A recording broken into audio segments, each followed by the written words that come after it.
Hello friends, I am BM. Today I am going to show you how to fix Anydesk connecting to Anydesk network problem. Okay, now you see on screen connecting to the Anydesk error shown disconnected from the Anydesk network. Okay, I am going to fix this problem. Okay, open browser and check internet is working or not. Now I am open Gmail. Gmail is now working. Now click on network, click on property, click on change adapter setting, right click on Ethernet, click on status. Now click on properties.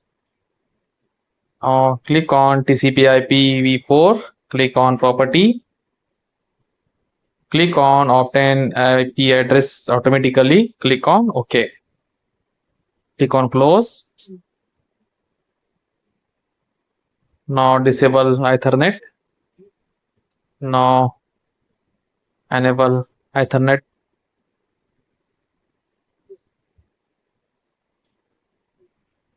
After this, open Anydesk and check.